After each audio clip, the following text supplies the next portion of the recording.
कहानी की शुरुआत में हम एक फ्यूचरिस्टिक जेल को देखते हैं जहां माफिया नाम का एक शो चल रहा था। शो के शुरू होने पर गेम मास्टर ने दर्शकों और खिलाड़ियों को गेम्स के रूल बताए। इस गेम में 11 प्लेयर्स थे, जिनमें से 9 आम लोग और 2 माफिया गैंगस्टर्स थे, मगर कोई भी ये नहीं जानता था कि कौन कौन है। इस गेम में आम लोगों यानी सिविलियंस का मकसद था कि वो माफिया को ढूंढकर उन्हें गेम से बाहर कर दें, और माफिया का मकसद था कि वो सिविलियंस होने का नाटक करके गेम में आखिर तक बने रहें।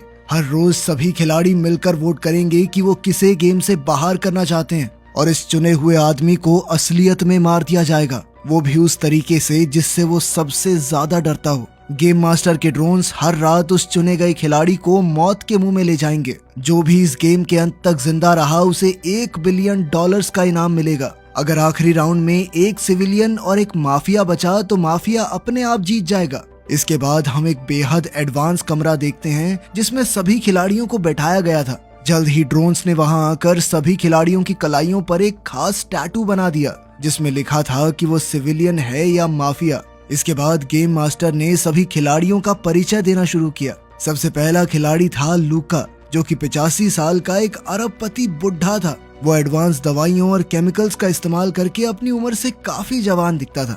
असल में वो एक नंबर का जुआरी था और सट्टेबाजी करके ही इतना ज्यादा अमीर हुआ था, और अब वो इस गेम में अपनी जिंदगी पर सट्टा खेलने आया था। उसके पोते पोती तो घर पर बैठे बेसब्री से उसकी मौत का इंतजार कर रहे थे, मगर वो ये नहीं जानते थे कि लूका ने अपनी वसीयत में लिखा था कि अगर लूका इस गेम में मारा गया तो उसके पोते पोतियों को कोई पैसा ना मिले। खैर, अगला खिलाड़ी था इलाई, जो 38 साल का एक इंजीनियर है। उसे कैंसर था और डॉक्टर्स के मुताबिक उसके पास जिंदा रहने के लिए सिर्फ 3 महीने का समय है। इसी वजह से इलाई इस गेम में आया था ताकि वो मरने से पहले अपने परिवार को ढेर सारे पैसे दे जाए। जब उसकी पत्नी को पता चला कि इलाई इस गेम में हिस्सा लेने वाला है तो उसने इलाई को रोकने की बहुत कोशिश की, क्योंकि वो चाहती थी कि इलाई अपने आखिरी दिन अपने परिवार के साथ गुजारे, मगर इलाई ने उसकी बात नहीं सुनी।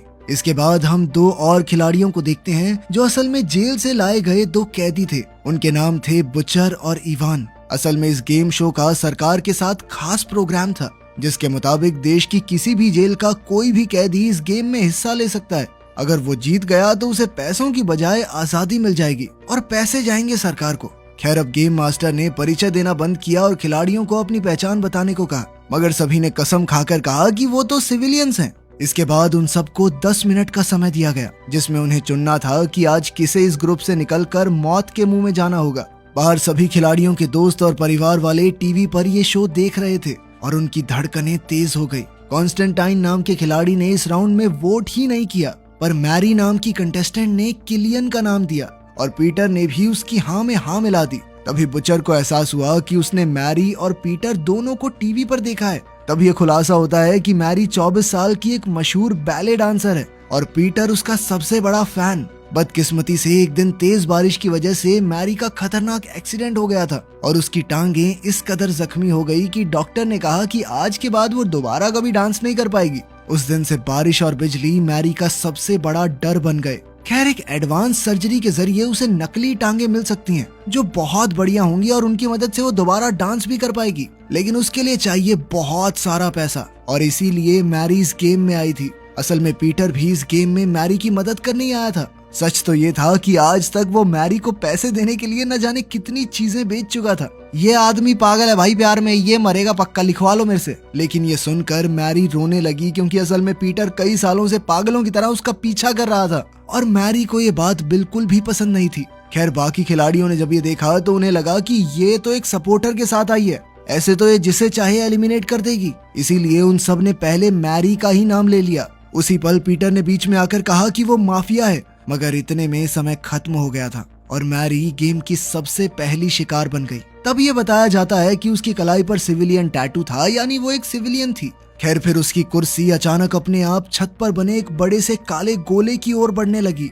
इधर पीटर ने उसे बचाने की कोशिश की, मगर वो अपनी कुर्सी से बंधा हुआ था। उस रहस्यमयी काले गोले में घुसते ही मैरी बेहोश हो गई और अपनी जिंदगी के सबसे बड़े डर से उसका सामना हुआ। उसने देखा कि वो अंधेरी रात में घने जंगल में फंस गई थी। अचानक जोरदार बारिश शुरू हो गई और जैसे ही बिजली गिरी तो वो तेजी से भागने लगी।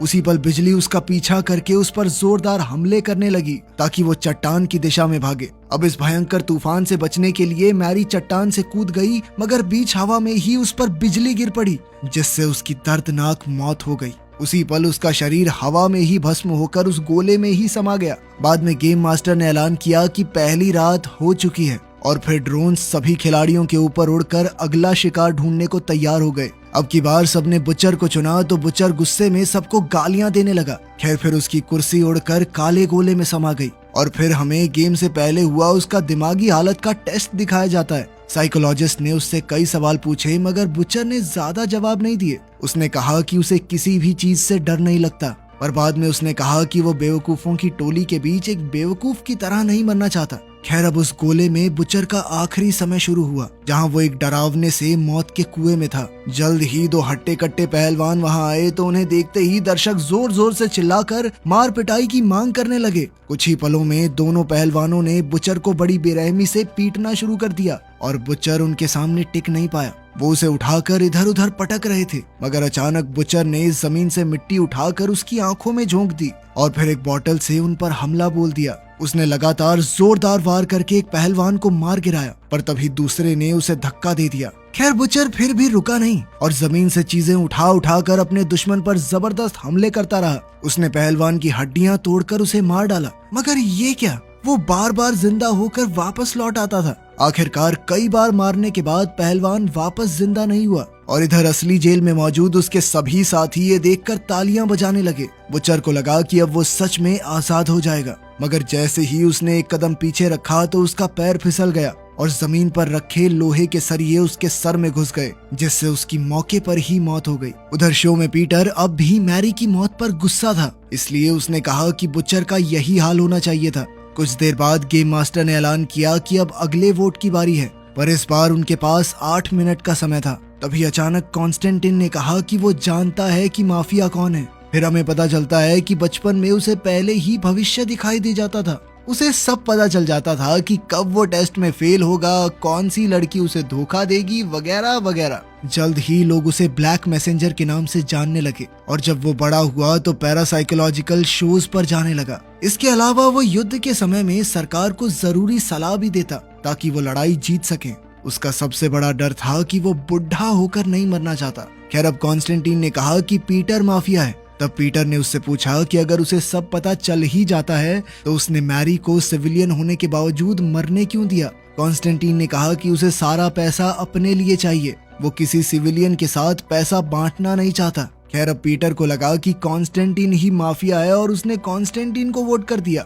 इलाई और लॉरा ने भी कॉन्स्टेंटीन का नाम लिया, मगर बाकी खिलाड़ियों ने पीटर का नाम लिया। आखिरकार ये खुलासा होता है कि पीटर भी एक सिविलियन था, यानी कॉन्स्टेंटीन ने झूठ कहा था। इसके बाद हम पीटर की दिमागी हालत का टेस्ट देखते हैं, जिसमें उसने कहा था कि उसे मैरी को खोने के अलावा किसी चीज से डर नहीं लगता। पर जब साइकोलॉजिस्ट ने उसे सोचने पर मजबूर किया तो पीटर को याद आया कि बचपन में उसे पानी से डर लगता था। फिर जैसे ही पीटर की कुर्सी काले गोले में समा गई तो उसका सामना जिंदगी के सबसे बड़े डर से हुआ। पीटर ने देखा कि वो समुद्र के बीचों बीच एक कश्ती में था। पीटर तुरंत चप्पू चलाकर आगे बढ़ने लगा ताकि वो आइलैंड तक पहुंच जाए, मगर अचानक उसकी नाव में छेद हो गया और जैसे ही उसने छेद को ढकने की कोशिश की तो उसका हाथ कट गया। इसी कारण उसका खून समुद्र में घुल गया और खून की सुगंध पाते ही शार्क्स वहां आ गई। पीटर काफी घबरा गया और फिर से चप्पू चलाने लगा, मगर अब धीरे धीरे उसकी कश्ती में पानी भर रहा था। तभी अचानक उसने चप्पू से एक शार्क पर हमला करके उसे मार डाला। जल्द ही बाकी शार्क्स उस मरी हुई शार्क को खाने में लग गई और इसी मौके का फायदा उठाकर पीटर पानी में कूदकर आइलैंड की ओर तैरने लगा, मगर अचानक उसने देखा कि आइलैंड अपनी जगह से गायब हो गया था और जल्द ही शार्क्स वहां आकर उसे खा गई। जब पीटर मरने वाला था तो उसे लगा कि मैरी की आत्मा उसे लेने आई है और उसने मुस्कुराते हुए अपनी आखिरी सांसें ली।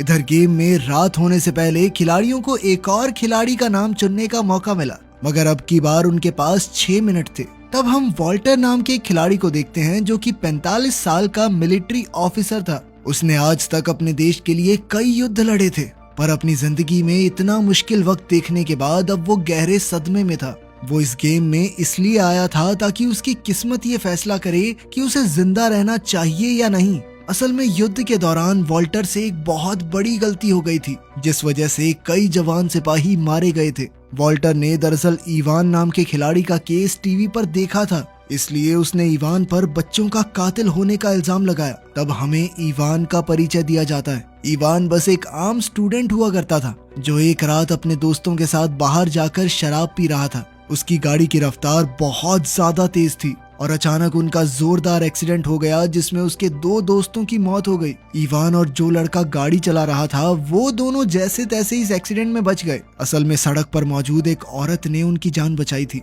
मगर बाद में केस के दौरान दूसरे लड़के के माँ बाप ने अपने बेटे को बचाने के लिए इवान पर इल्जाम लगाया कि वो गाड़ी चला रहा था, जिसके बाद उसे जेल भेज दिया गया। अब उसकी जिंदगी का सबसे बड़ा डर ये था कि कहीं वो जेल में ही मर ना जाए। खैर, फिर इवान ने सबसे कहा कि वो बेकसूर है और उसे बिना बात फंसाया गया है। फिर उसने लॉरा से कहा कि उसने लॉरा को कहीं देखा है, मगर लॉरा ने कहा कि वो एक दूसरे को नहीं जानते।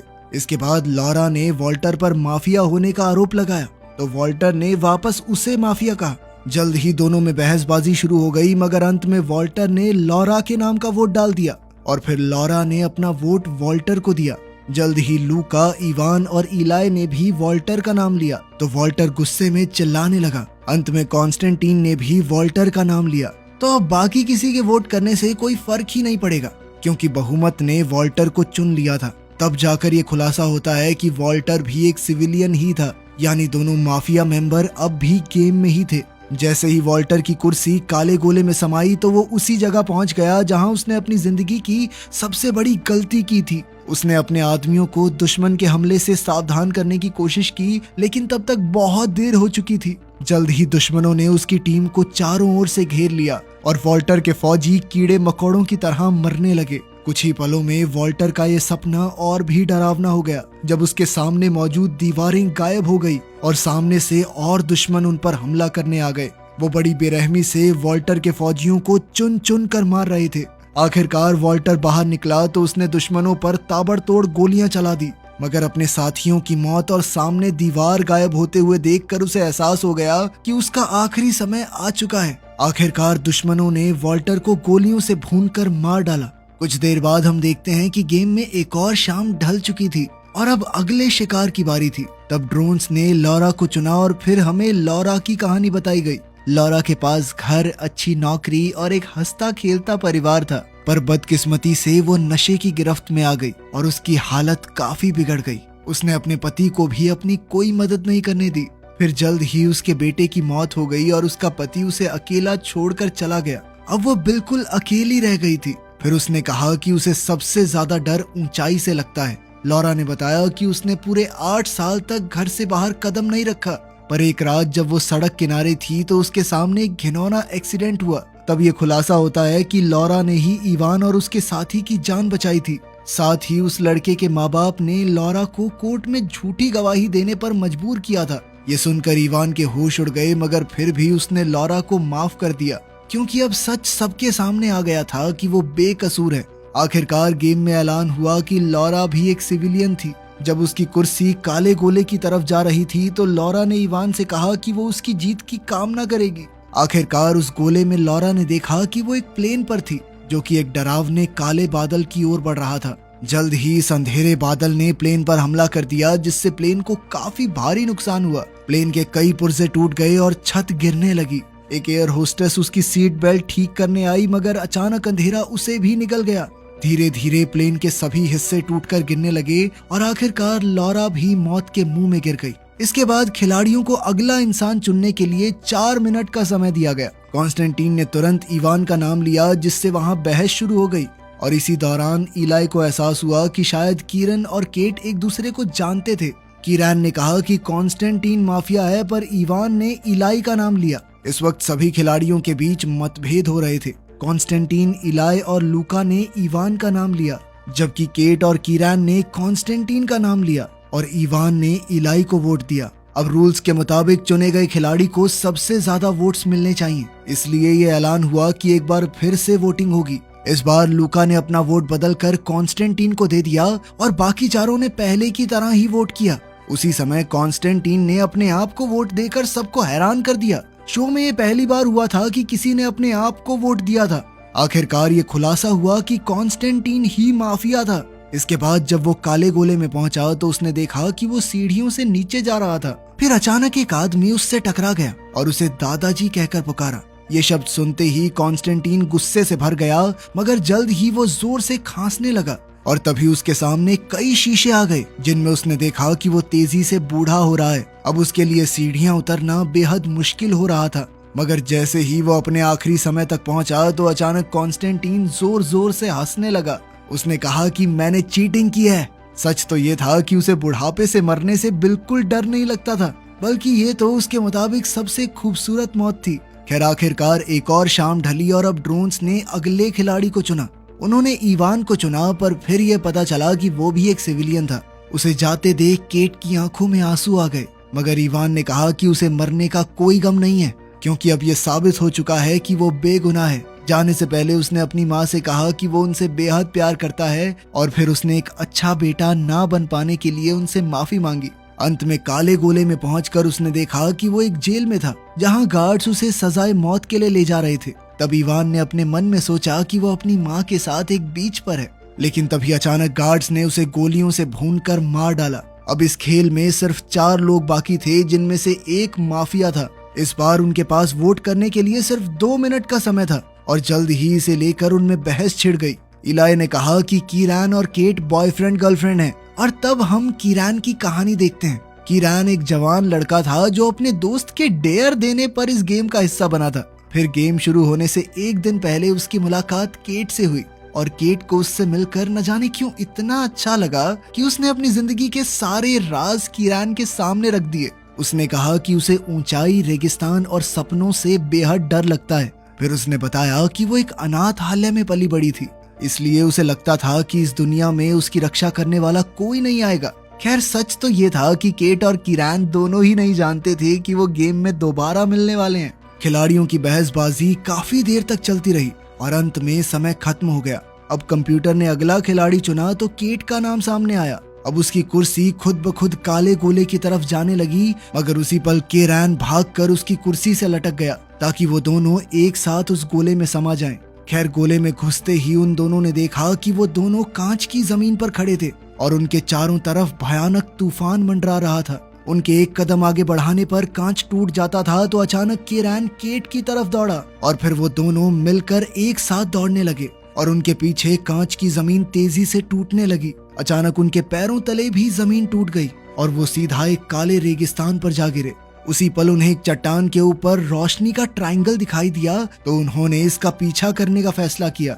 जैसे ही वो आगे बढ़ रहे थे तो उनके पीछे की चट्टानें बड़े बड़े सांपों में बदलने लगी। ये सांप उनका पीछा करने लगे तो वो दोनों बहुत तेजी से दौड़े, लेकिन फिर अचानक उनके सामने एक भयंकर मॉन्स्टर आ गया। ये असल में कीरान के डर का नतीजा था, क्योंकि अब वो केट को खोने से सबसे ज्यादा डरता था। अब कीरान ने केट को छुपने को कहा और खुद मॉन्स्टर पर पत्थर फेंककर हमला करने लगा। जैसे ही वो मॉन्स्टर रोशनी के त्रिकोण के सामने आया तो अचानक उसकी रोशनी से उसका शरीर जलने लगा। तभी कीरान की नजर मॉन्स्टर के गले में लटक रहे दूसरे त्रिकोण पर पड़ी। अब वो तेजी से दौड़कर मॉन्स्टर की टांग पर चढ़ा और उसके गले से त्रिकोण चुरा लिया।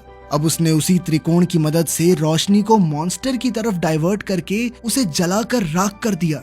इसके बाद उन दोनों को एक पत्थर दिखाई दिया जिस पर चेहरे बने हुए थे और उसकी एक आंख में त्रिकोण लगा हुआ था। अब उन्होंने मॉन्स्टर का त्रिकोण दूसरी आंख में लगा दिया तो अचानक वो पत्थर हिलने लगा और उसके सामने एक रास्ता बन गया जो सीधा एक घर को जाता था। जब वो उस घर में पहुंचे तो केट ने देखा कि ये वही अनाथालय था जहां वो बड़ी हुई थी। उसने देखा कि उसकी माँ उसे एक औरत को सौंपकर जा रही थी। तब ये खुलासा होता है कि केट को ये बात जानने का भी डर था कि उसके माँ बाप आखिर उसे क्यों छोड़कर चले गए। अब कीरान ने उसे याद दिलाया कि ये सब सच नहीं है। उसके माँ बाप ने क्या किया इसमें उसकी कोई गलती नहीं थी। तभी अचानक उनके आसपास की सभी चीजें टूटने लगी और अंत में वो दोनों गेम मास्टर के सामने खड़े थे। इसका मतलब ये था कि अब गेम में एक सिविलियन और एक माफिया बचा था। अंत में विजेता घोषित करने से पहले शो में एड आ गई।